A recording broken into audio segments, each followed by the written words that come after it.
Ubutumwa bwiza uko bwanditswe na Yohana, igice cya 20. Ku wa mbere w'iminsi 7, mu rubungabungo hatarabona, Mariya Magadalena aza ku gituro, asanga igitare gikuwe ku gituro.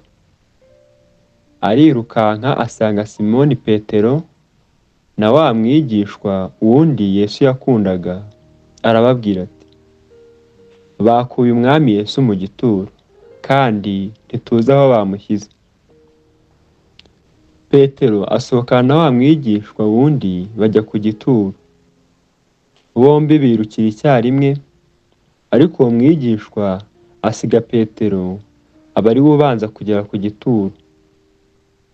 Arunama arungurukamo, abona imyenda y'ibitare ishyizwe hasi, ariko ntiyinjiramo. Maze Simoni Petero nawe aza amukurikiye, yinjira mu gituro, abona imyenda y'ibitare ishyizwe hasi, n'igitambaro cyari mu mutwe we kidashyizwe hamwe n'imyenda y'ibitare, ahubwo cyari kizinze kiri ukwacyo hirya. Nicyo cyatumye na wa mwigishwa wundi wabanje kugera ku gituro nawe yinjira. Abibonye yizera ibyo yabwiwe na wa mugore, kuko batari baramenya ibyanditswe ko akwiriye kuzuka. Maze abigishwa basubirayo bajya iwabo. Ariko Mariya yari ahagaze ku gituro arira. Akirira arunama ahunguruka mu gituro, abona abamarayika 2 bambaye imyenda yera bicaye, umwe ku musego n'undi ku mirambizo, aho intumbi ya Yesu yari yarashyizwe. Baramubaza bati, mugore, urarizwa n'iki? Arabasubiza ati, ni uko bakuyemo umwami wanjye, nanjye sinzi aho bamushyize. Amaze kuvuga atyo arakebuka, abona Yesu ahagaze, ariko ntiyamenya ko ari we. Yesu aramubaza ati, mugore, urarizwa n'iki? Urashaka nde?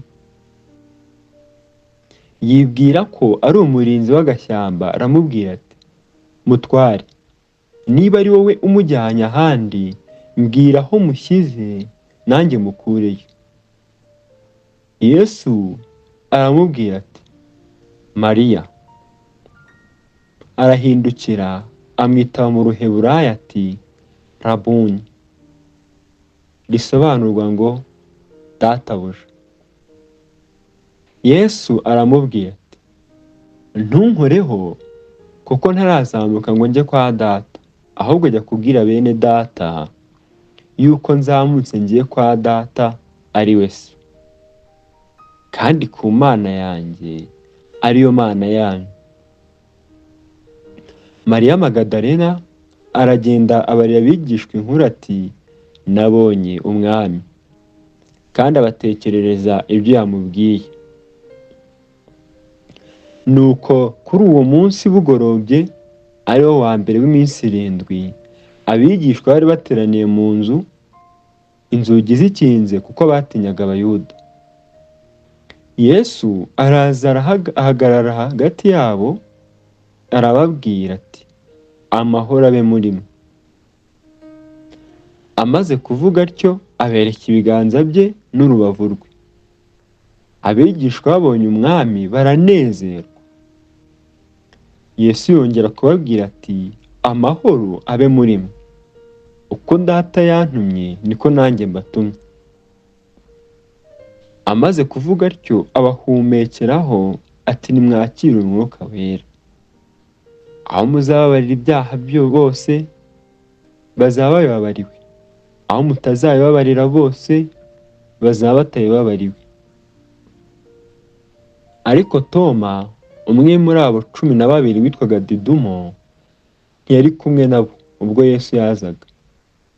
Nicyo cyatumye abandi bigishwa bamubwira bati, tubonye umwami. Nawe arabasubiza ati, nintabona inkovu z'imbereri mu biganza bye, ngo nzishyiremo urutoki rwanjye, sinshyire n'ikiganza cyanjye mu rubavu rwe, sinzemera. Nuko iminsi 8 ishize, abigishwa bongera guterana mu nzu nka mbere, na Toma ari kumwe nabo. Yesu araza abahagarara hagati, kandi inzugi zari zigikinze, arababwira ati, amahoro abe muri mwe. Maze abwira Toma ati, zana hano urutoki rwawe urebe ibiganza byanjye, kandi uzane n'ikiganza cyawe ugishyire mu rubavu rwanjye, kandi we kuba utizera ahubwo ube uwizeye. Toma aramusubiza ati, mwami wanjye kandi mana yanjye.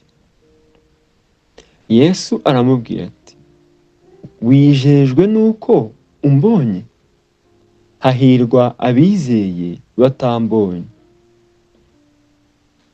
Hariho n'ibindi bimenyetso byinshi Yesu yakoreye imbere y'abigishwa bitanditswe muri iki gitabo, ariko ibi byandikiwe kugira ngo mwizere yuko Yesu ari Kristo umwana w'Imana, kandi ngo nimwizera muherwa ubugingo mu izina rye.